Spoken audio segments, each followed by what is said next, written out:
I'm excited for today's interview because I am very interested in the topic of what I call search everywhere optimization, which is just a fancy way of how do you show up on not just Google, but in ChatGPT and all the different AI tools that people are using.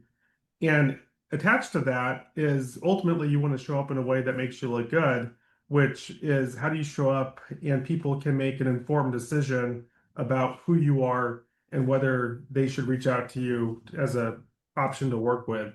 I'm really excited to have you today. And you are the CEO and founder of a company called Wealthtender, correct? That is correct. As we get started, tell us just a little about your background. Who are you? What, and then ultimately, what is Wealthtender? Yeah, and thanks again for the opportunity. So I launched Wealthtender back in 2019. Prior to that, I had a corporate career at Invesco, so global asset management company. I had worked my way up. Most recently was the head of the US key account team. So great career, but had that entrepreneurial bug, was excited to do something a little bit different. But I was looking for that idea that could really become a catalyst to not only be unique in the marketplace, but something where I could leverage the domain expertise that I had in the space. And back in 2019, there was speculation that the SEC was going to finally come off its prohibition of advisors being able to use testimonials and online reviews in their marketing. And so that's what I really latched onto, was the opportunity to introduce a platform designed for regulatory compliance. And of course, it took a couple of years for the SEC to ultimately put forth what became the marketing rule. But I'm glad they did, because that's a big part of what Wealthtender is all about. I heard you mention testimonials. What's the big deal behind testimonials and the change that you saw happening in 2019? Sure. So a couple of things. First, and I know you feel the same as me when it comes to authority and ways to establish credibility, and online reviews are a really impactful way to do that. And part of the inspiration for Wealthtender was just a recognition that if you look across any other industry or profession, online reviews have really proliferated, and specifically in trust-based professions like doctors, lawyers, financial advisors, what you see within those professions are sites similar to what Wealthtender is today. And in fact, similar to what we really emulated the platform upon, sites like ZocDoc that help consumers find physicians by location, specialization, and read their reviews, and brought that into Wealthtender because we could identify the best practices that they've implemented within those industry verticals, bring that into the wealth management space, and of course, apply all of the parameters required by the SEC in order to make it a compliant online review platform for advisors and wealth management firms. Help me understand the difference between what you do and what is probably more commonly out there, which is, say, Google Business, right? And the thing about Google Business, just in my own background, I see advisors have it, and some do a great job and they have multiple reviews. I've also known some advisors who never even intended to set it up, or maybe they did and forgot, and they might have a couple bad reviews. And at least historically, what the first page of Google says about you is actually really important. It can make or break the level of trust that someone has in you before they get to know you. Help us understand the difference between Google Business Profile and the reviews that are attached to it and Wealthtender, and what's important for an advisor to know. Yeah, and it's a great topic and an important topic from a compliance perspective. But even before we talk about the compliance element, when you think about any business, there's always been the ability for somebody who is unsatisfied with particular business to write a negative review on platforms like Google or Yelp, or to put a complaint in through the Better Business Bureau. And for financial advisors, that's been the case as well. But it wasn't until the SEC marketing rule came around that advisors had a chance to turn the table and also invite perfectly satisfied clients, which of course represents the majority, to share their feedback online. So kudos to the SEC for modernizing their rules for all the right reasons. Now, when it comes to Google Business Profiles, specifically relative to a platform like Wealthtender, a couple of things that are important to know. One, Google Business Profiles that incorporate Google reviews aren't designed for the compliance requirements that the SEC stipulates are important if you're utilizing that page as an advertisement of your firm. With that said, we do see a number of wealth management firms whose compliance consultants have provided them with guidance permitting them to solicit reviews from their clients directly onto the Google Business Profile platform as long as that's the extent of their activity, meaning if they invite their clients to write a review on Google, they're instructed to not reply to that review or acknowledge even that the page exists, because doing so or directing people to go read my Google reviews, as an example, could be construed as adoption or entanglement, which are just nerdy compliance terms that put you at risk of adopting that content, meaning now you're responsible for everything that's published within it.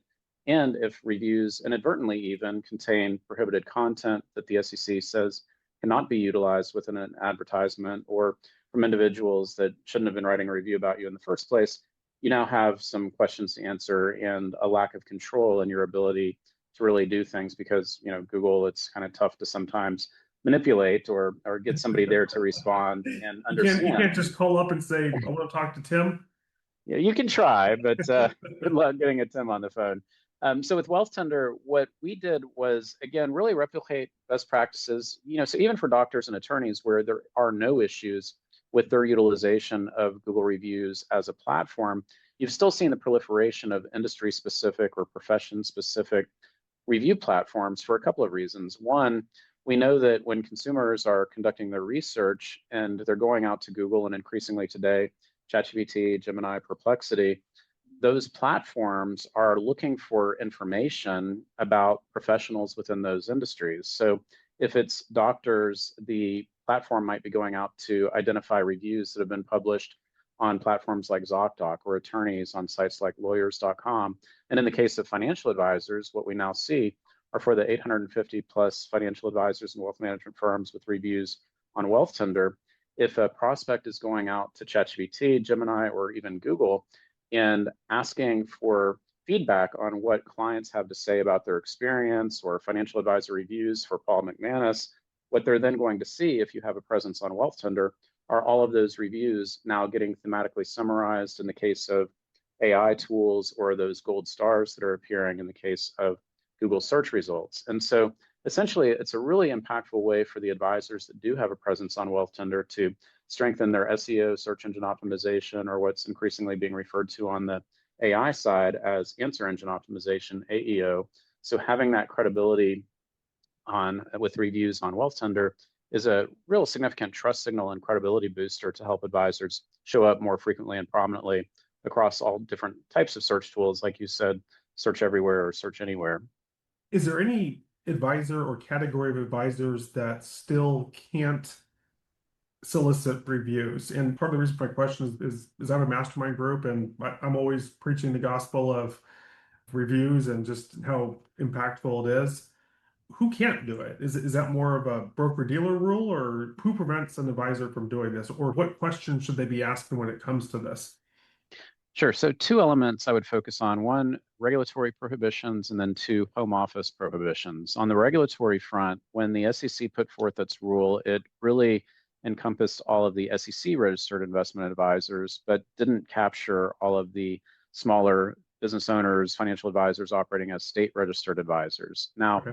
with that said, we've probably seen close to 40 states that have modernized their rules as well, or are in the process of doing so, effectively permitting their advisors to collect and promote testimonials and online reviews by following the SEC marketing rule guidelines. But there are still some states like California and a handful of others that continue to prohibit the activities. Fortunately, we've seen NASA, the North American Securities Administration Association, indicating, That's a and mouthful. really it is, applying pressure on the holdout states. And again, with 40 or so states now having modernized the rules, I do finally think we're going to see those remainder states follow suit, probably even this year, because NASA has done a great job of putting out some additional guidance and tools to encourage their membership to do so. Now, that's the regulatory impediment for certain advisors, fortunately, just a handful. The bigger impediment that remains, to your point, would be advisors that may be affiliated, especially with a wirehouse firm, not exclusively, but many of the wirehouse firms still prohibit their advisors from being able to take advantage of what is permissible under both SEC and FINRA rules, specifically around testimonials and online reviews. So certainly frustrating. I do think at some point we'll see one firm, probably one wirehouse firm, that recognizes what a powerful opportunity this is. And especially if they can be the first wirehouse to stand out and distinguish and permit their advisors to be able to do that thing that so many independent advisors are now doing successfully, and independent advisors winning business over wirehouse advisors because of the reviews and the credibility and the authority signals that that represents. Somebody's going to move first. And I do think Yeah. once we see that first wirehouse firm do it, we know that the others are likely going to be quick to follow. Do you have any examples or stories? Of course, keep anything private that's private, but in terms of winning business, because I just know I studied this myself, and I know from studying it that oftentimes people, the consumer, when they're trying to make a decision, it's hard, right? It's like, how do I choose person A versus person B? And one of the biggest factors that we all use, whether it's choosing a financial advisor or choosing any other service to help make the decision. I mean, it's why we love Amazon so much, right? It's just it makes choosing a product easy. What are some wins or some success stories that you can share with us in terms of how someone who's actually taken these actions, it's impacted their business? Yeah, great case study that comes to mind, and specifically a case study we've published, and happy to share that with your audience as well, would be a firm, United Financial Planning Group out of New York, that at the time we put together the case study was around 200 million in assets under management, maybe 3 years ago, if that. Today, I believe they've crossed 400 million, so more than doubled their AUM. And they would be the first to tell you that the reviews that they've collected through Wealthtender have played a significant part in that. Now, of course, what matters most is the fact that the firm is doing an exceptional job, and that shows up in the reviews that they've gathered. But just to specifically provide how that came about for that firm, there was an individual advisor at that firm that said, hey, I want to get started with online reviews. The founder of the company let that individual advisor do so. And after seeing the success that that individual advisor was having, got religion, and himself reached out as a practicing founder and advisor, and quickly gathered dozens of reviews. And today, if you look at that firm, probably over 40 reviews, and a couple of examples that they've shared with me in terms of new business they won as a result would be one, a prospect that simply was going out and doing a Google search and saw those gold stars that showed up next to the profile for their firm on their Wealthtender page that led them to be the first firm to get the call. And then another example, getting back to the wirehouse impediment, and nothing against wirehouse advisors. I hope the day comes that we have a level playing field for all advisors. But that same firm, United Financial Planning Group, had, I believe it, well, I won't name the name, but a national, well-branded a wirehouse firm, well known, and a prospect that said, hey, I've narrowed my search down to you, the independent firm, and this wirehouse firm. And of course, the wirehouse firm was saying all of the reasons why that advisor, that prospect, should hire the wirehouse firm. We're a household name, you can trust us, et cetera, et cetera. And that prospect went back to the independent firm and said, well, why would I work with you? They're putting all these seeds of doubt in my head. And the independent firm said, well, do they have reviews that look like this? And it wasn't about the stars, it was more about the stories, because very quickly that prospect was able to see how the clients, the impact that the firm had on the lives of their clients. And so the next day, I think it was $1.5 million that prospect moved over to the independent firm, not only because they saw all those great stories, but also it put that seed of doubt in the prospect's minds. Well, why don't you have any reviews for that particular wirehouse firm? And if they were to reach out to that wirehouse firm and the advisor said, well, our home office doesn't permit us to ask our clients for reviews, that's probably right there, the flag that's going to get somebody to jump the other way. Because, well, why on earth would you work at a firm, or why would a firm not want their advisors to solicit reviews from their clients, right? So we love hearing the success stories like that. And it's just, again, a powerful opportunity for independent firms without really requiring much of a budget whatsoever to suddenly level the playing field with wirehouse firms that have multi-million-dollar advertising and marketing budgets. Yeah. So that leads to the next question, which is, so if someone's ready to either, if whether or not they've started collecting reviews, but now they see the opportunity and want to move down this path more intentionally, what are some best practices or best ways to proactively solicit reviews from clients in a way that's compliant? Sure. So importantly, at the outset, when advisors and wealth management firms are getting started with online reviews, the SEC doesn't want advisors cherry picking which clients you're reaching out to. So we do encourage advisors to, Of course. of course not, right? These So 10, yes. Those 10, no. exactly, because that might happen if they didn't have that, non-cherry picking approach in place. So we do encourage firms to send out that email to all of their current clients. In the case of Wealthtender, we provide a template that hundreds of firms have now used to successfully collect more than 6,000 reviews. And we just have a very simple, short and sweet, tactful way that we recommend inviting your clients to write reviews, which is to simply say, thank you for being a valued client of our firm. Your feedback could help other people like you decide if we may be a good fit to work together as well. If you're so inclined, here's a link where you could share details about your experience. Of course, it's completely optional and just some language like that. And what we typically see is when an advisor sends out an invitation like that to their clients, somewhere between 10 and 20% will respond within the first 48 hours. So now that advisor or firm has a really solid number of reviews that have come in. And then from there, the advisor can sprinkle in that periodic invitation to clients throughout the year, maybe 1 week after each annual client review meeting. You're following up with your clients a week after that meeting. Hey, just checking in, making sure you feel good about everything that we talked about. Oh, by the way, if you're so inclined, here's a link where you could share a little bit about your experience to help other people like you decide if we may be a good fit to work together. Is there a sweet spot in terms of number of reviews? And just as I think about this question, I think about just my own shopping behavior. Again, using Amazon as example, there's so many choices. How do I make a decision? I look for what I want. I start looking at reviews. And typically, and I think this is probably pretty universal, I look at number of reviews by the average star rating, right? And Right. so 30 or 40 reviews, depending on the category, with 4.5 to 5 stars, okay, I'm going to give them a chance. Whereas if it's an under average of 4 stars, I'm going to look at the competitors. But of course, the more stars and the more volume that's there, that helps me to decide who to choose or what to choose, oftentimes without much additional thought. I know for an advisor that choosing an advisor is a little bit different than, say, choosing a product from Amazon, but I think the psychology is similar.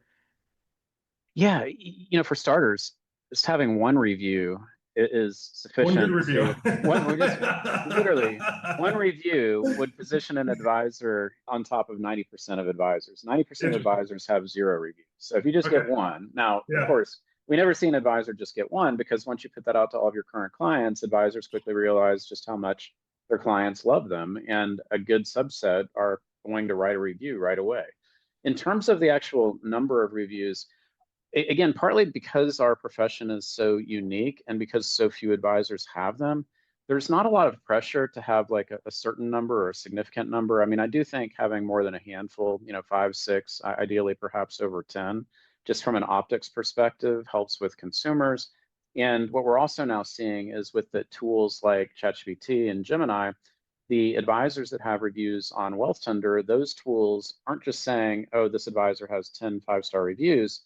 They're thematically summarizing what it is that clients are saying about their experience. So as you have more reviews, that's helping the AI tools generate summaries. And importantly as well, it's not just the stars. Again, it's the stories. And that not only resonates with prospects, but when it comes to the AI tools, they're reading those reviews to contextually understand what it is that clients are saying about their experience. So as an example, if you're a financial advisor and you're really positioning yourself as an expert helping Chevron employees in the Dallas area transition into retirement, and now you've got a landing page on your website that speaks to that expertise, and you also have reviews on Wealthtender where individuals writing a review say, oh, John Smith helped me transition into retirement from my career at Exxon.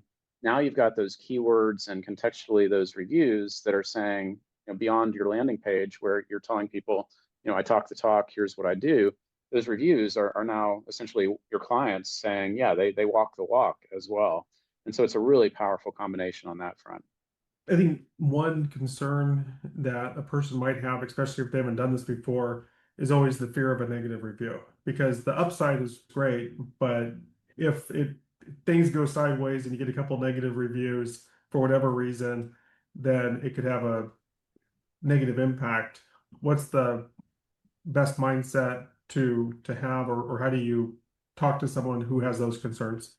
Yeah, so for starters, our profession is unique in that it's not transactional. If you think about doctors or lawyers, so trust-based professions like advisors, we're very unique in that even a doctor, you have a particular appointment that you're going into or a surgery, and you may not like the outcome, and the review is the venting mechanism, even if that doctor did his or her absolute best.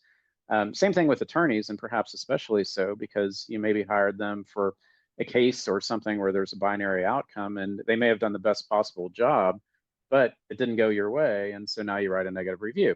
When it comes to financial advisors, in some cases, these are relationships that have lasted for a year, multiple years, if not a decade or longer. And if that individual is a client of yours, the odds that they're going to be writing a negative review are slim, if not negligible. And in fact, that's what our data now shows because we've collected hundreds of over 6,000 reviews for hundreds of advisors and firms through Wealthtender, and literally over 99% of all reviews are 5 stars. So when you're soliciting reviews from current clients, it's not a surprise. They're clients for a reason. They love the work that you're doing, and the stars matter, but importantly, it really is the stories. That's where we see what people share and what's so important. And even though Google and search results will still convey the number of stars, the AI tools might convey it, but they're really more focused on contextually what it is that people are saying about their experience and the quality of the reviews as opposed to the quantity. Do you recommend an advisor do both a Google business account and a Wealth Tender account, one or the other, or both? Yeah, we've seen some firms that stick exclusively with Wealthtender, and that's typically because, from a compliance perspective, we've designed everything to be the Boy Scout in the industry from a compliance perspective, where Google, there's still open questions as to, even as I mentioned, the approach that some compliance and still some very reputable compliance consultants have provided guidance that they're giving to their advisory firm clients to be able to solicit reviews on Google, as long as that's the extent of what they're doing. A number of other compliance consultants feel like that's even a step too far, and that that's a gray area as well as potential risk that the SEC hasn't explicitly chimed in on yet. So we've continued to see different risk alerts and the SEC indicating that there's going to be more enforcement actions in this area related to the marketing rule, testimonials, and as an extension of that, online reviews. And that's what I think the entire industry and profession is still waiting to see. What exactly, as it pertains to Google business profiles and Google reviews, will the SEC have to say about some firms that are utilizing them? And is there a path that the SEC acknowledges a firm can use compliantly with Google reviews? Or has the guidance that even, again, some of the reputable compliance consultants provided actually been a bit of an overstep, and it swings the pendulum back to say, no, you need to use a compliant platform like Wealthtender? So we'll see. If someone does have Google reviews, is there an ability to import existing reviews into Wealth Tender, or do they have to go and start over with those same people?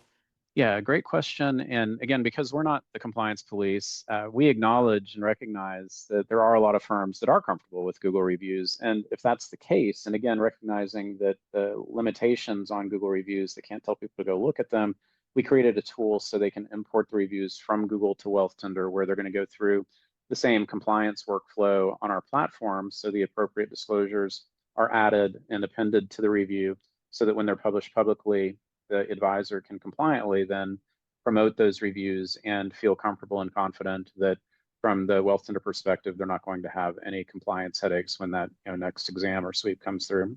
Yeah, I like that. You've developed to be the Boy Scout in terms of compliance, friendliness, and at the same time, not the compliance police. I love it.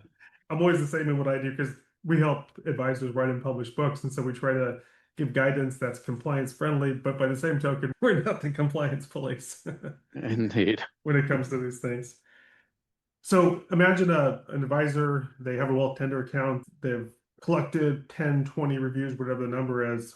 What are some best practices now in terms of leveraging that to start to win more business? Where's the real payoff once they put these things into place? Sure. So once the advisors have the reviews on Wealthtender, that in itself is really impactful because those reviews will start showing up in Google, in ChatGPT, in Gemini, Perplexity, Claude, et cetera.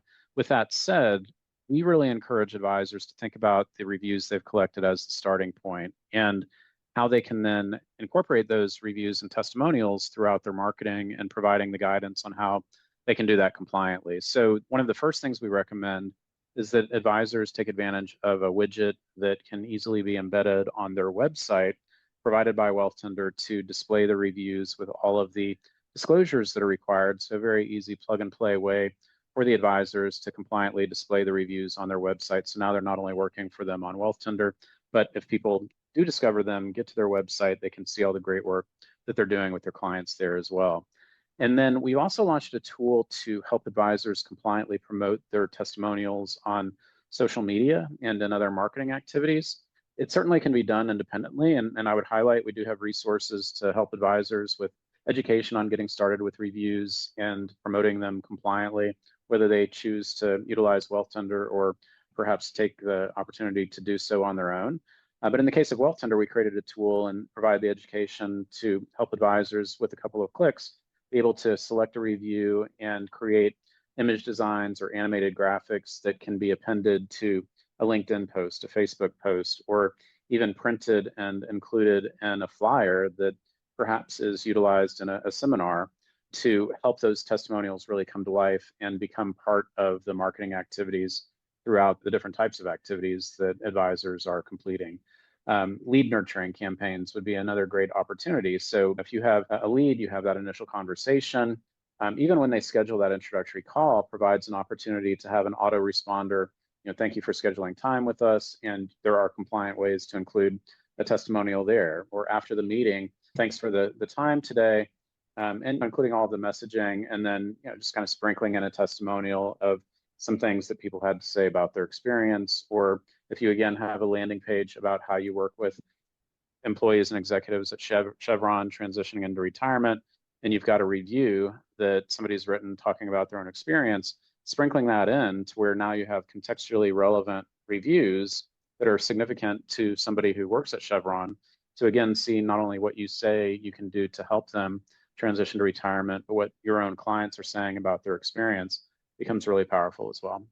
From my point of view, every advisor should be doing this. And I heard you say that since you started the company, you have in the ballpark of 800 plus advisors active on the platform. Why aren't more people doing this? Great question. At the outset, it was definitely a little bit more of the compliance impediment. So, understandably, when the SEC marketing rule first came out, there were elements beyond the testimonial component that required a lot of attention from compliance officers. And that meant that they, in many instances, said, hey, to their advisors, we're not ready to pull the trigger and let you get started with online reviews just yet. Now, flash forward to 2026. And it's really not the regulatory impediment nor the compliance impediment today. It's just inertia. I think there are a lot of advisors that, like so many things, I'm going to get around to that. And it's on their list, and they just haven't pulled the trigger. Now, what we are seeing that's really created a catalyst and accelerated the adoption of reviews and more advisors and wealth management firms getting started is that now the first movers, the early adopters that do have the reviews, they are showing up online, and advisors and firms are seeing their competitors and peers with reviews. And whether it was maybe imposter syndrome, that they're, to your point, worried about getting a negative review, and then they see a competitor or a peer getting all of these great reviews. And of course, all of us say, well, I'm just as good as that person, so of course I'm going to get great reviews as well, which is probably accurate, but you've got to take that action to get started. And so we are seeing a real uptick in acceleration, but ultimately today it's still a little bit of that inertia and the imposter syndrome that some advisors just have, that fear, what if I get a negative review? But again, that's unfounded fear, and one that we've tried to help advisors understand. And once they do get that first review, which is always intimidating when you click send on that email that goes out to all of your current clients, but you see that first review come in and it's that sigh of relief. And then the second review comes in, and all of a sudden, after the third or fourth review, like, wow, I actually deliver incredible value to my clients. It's like, well, of course you do. And that as an advisor, but once you start seeing that coming in, it puts all of those fears to ease. And suddenly it becomes really fulfilling, not only for you as the advisor, but if you have a staff and a team, it can be really impactful for the culture within the firm and the number of other benefits that come from having the reviews as well. In my mind, there's two scenarios. There's someone is aware of my firm and they're also maybe shopping around trying to make a good decision, rightfully so. And so reviews are one way to differentiate, and you mentioned an example before. The other example is when increasingly people are just having conversations with ChatGPT or their tool of choice, and before they even reach out to an advisor, and they're just starting to ask questions that we all have every day ChatGPT makes comfortable. It's, am I going to have enough for retirement? How will I know that? Whatever the questions are. And then they come at some point in those conversations, they come to the point of, well, who do you recommend and why? And I use this question all the time because I'm already having these conversations with ChatGPT. I get to the point where I realize I need to buy a product or hire a professional, and it already knows all the context of the conversation. And so I'm more likely to trust its recommendation, or at least to use it as a starting point to reach out to someone. And so to me, that's a separate category, which is you definitely want the people that are already aware of you to have that to help inform them about who you are.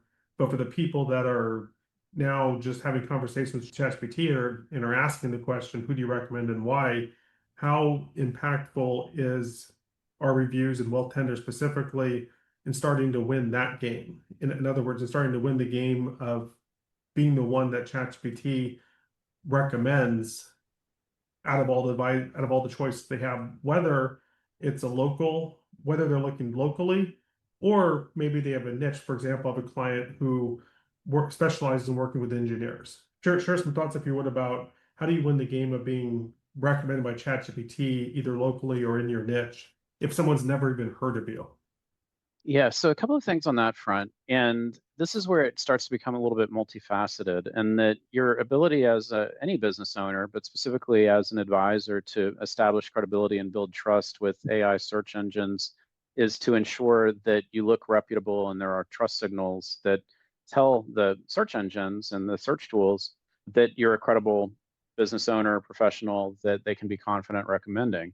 And so a couple of things, even before we talk about reviews, having a website, Mhm. ideally having a very modern website that speaks in a voice that demonstrates that you have the experience and the expertise, whether it's serving people locally and or in a particular niche. Mhm. So ensuring that you have an experience that the bots can access, which is important as well. And then having consistency across the different platforms where you're featured. And ideally, that does mean that if you have a website, that's great, but that's just one point. And these platforms want to triangulate and identify, okay, well, that's great. Anybody can whip up a website, but what else can I look to determine if this is a reputable business? And so the low hanging fruit would be, make sure you have a LinkedIn profile at a minimum, if not other social profiles, as well as a Google business profile. Even with the reviews turned off, having all of that establishes that there's credibility, and then having consistency across any of those profiles with your name, the name of the business, the address where you're located, et cetera. All of those are sending credibility signals to Mhm. help, yes, this looks like a valid business. And as an advisor, if you have professional designations, ensuring that the profiles that for whether it's CFP or Financial Planning Association or Fee Only Network, as well as Wealthtender, having those current and established as well are going to be really important. So that's all helping with the credibility that yes, this is a credible business. But then when it Mhm. comes to the authority, the reputation, the trust, that's where the reviews become the trust layer, Yeah. and important to have that ideally published on your own website. But we do also know that the search tools are treating online reviews on independent third-party platforms as more legitimate, more credible Yeah. than testimonials published on a business's own website. And so that's where leveraging a platform like Wealthtender, where you're collecting the reviews, they've got the transparency and the disclosures, can be really important as well. And then, to your point, if you do focus on engineers, it's important that your website makes that very clear. And if you can also ensure on LinkedIn and Wealthtender, and we haven't talked about this, but on Wealthtender, we also have ways to help advisors that do specialize in a niche gain greater visibility in those areas. But those Mhm. are all going to be important, is to figure out all the different ways that you can position yourself as an expert in the areas that and the types of clients that you're looking to attract. Very cool. One more angle I want to ask you about is for the clients that I work with, financial advisors, typically I'm working with the owner of the firm. And so the firm and them are oftentimes one and the same. There was something that I heard you say before that to me was interesting is that in a bigger firm, for example, Google Business is still attached to the firm. And so the firm needs to buy in, I would imagine, to the idea of collecting testimonials if they use Google Business. However, with Wealthtender, if I'm an individual at a firm and I have the permission from the firm owner, home office, et cetera, to do so, I can proactively build out a profile based on me personally, so I can start to build my own reputation online. Can you share some of the pros and some of the benefits of that and why someone should consider doing that? Yeah, exactly correct. So the case study that I mentioned earlier is a good example where an individual advisor joined, started collecting reviews, really helping with his professional brand, reputation, trust, visibility. And then the founder of the firm got religion and expanded that across the firm. We see some firms that join Wealthtender with the goal of putting each of their client-facing advisors on the platform form from day one. And then others where, again, it's a similar scenario to the other where, maybe the firm's like, well, we're not going to do it, but if our individual advisors choose to do it, then we're totally fine with that. Of course, Mhm. as long as they follow the appropriate compliance guidelines, et cetera, et cetera. And so it is, I think, to your point, a very impactful opportunity for individual advisors that don't necessarily have that professional brand or visibility to put themselves out there in a way that can be really impactful. Because what we do know is, again, even if you look at like offline referrals, we did a study last fall that 83% of people, after receiving a referral to an advisor, the very first thing they're doing is going online and looking for online reviews because they want to see what other people had to say. And they're not looking to see what other people had to say about the firm. They want to see what other people had to say about that human that they're going to be working with potentially for the next 10 or longer years.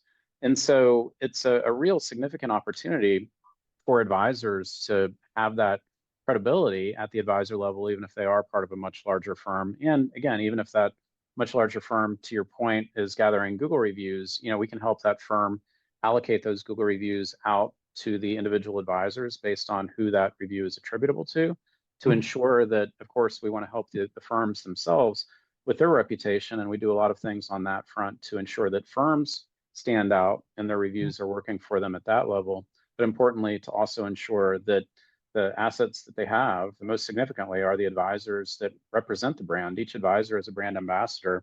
And it's important for the reviews at that individual advisor level to really be a reflection not only of the advisor, but in aggregate, the reviews about those individual advisors represent the brand and the brand's reputation at the firm level as well. I think what's important, for advisors is to, figure out what it is that you're most focused on. And if it is a particular demographic of clients or geographic area, really lean into that. But then think about all the things that you need to do to establish yourself, just as any other professional would or business owner would in any other industry vertical, to establish that credibility and trust, not only with consumers, but also with the AI search engines that are out there. So I know near and dear to your heart, writing a book is a powerful way to establish your credibility. It's not just thought leadership, it's an opportunity to make it in a very tangible form that consumers and prospects really respect and appreciate.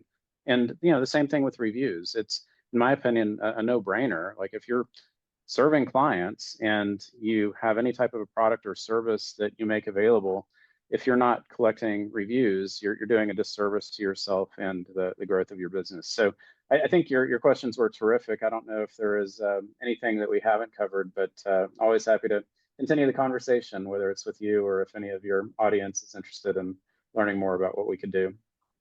And that's the final question. So, for someone who is interested in exploring, learning more, what are the best next steps?